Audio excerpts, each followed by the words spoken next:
皆さん、こんにちは、ゆめです。ဒီဗီဒီယိုမှာတော့ R4 Read ရဲ့အပုဒ်တော်လေးကိုရှင်းပြပေးမှာဖြစ်ပါတယ်။ဒါဆိုရင်စကြမယ်။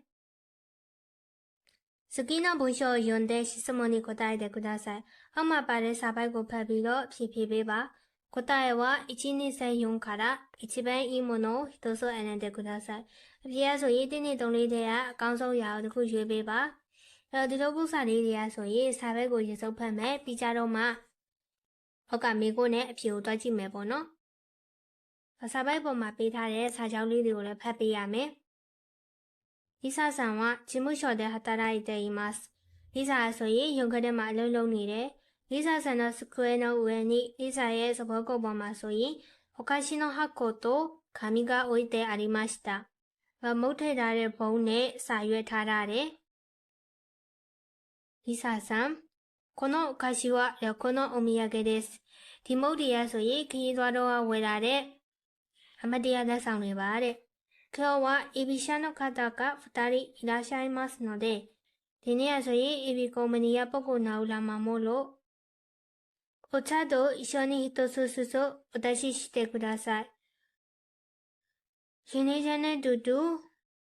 တယောက်ကိုတစ်ခုစီချပေးပါ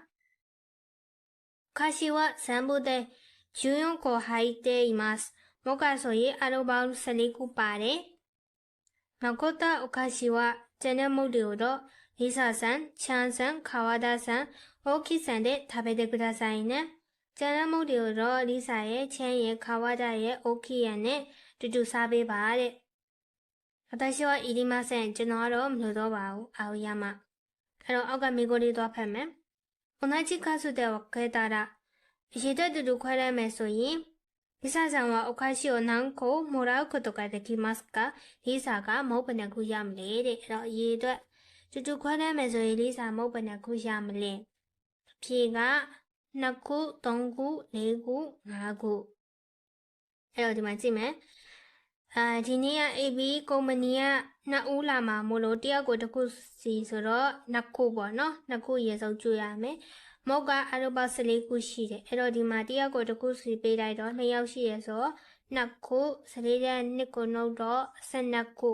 12ခုကိုကြံခဲ့တဲ့လူတွေကတူတူခွဲစားရမယ်။ကြံခဲ့တာက1ယောက်2ယောက်3ယောက်4ယောက်လိစာပါဝင်အရုပ်ပေါင်း4ယောက်12နဲ့4နဲ့ဆိုတော့စားလိုက်တော့3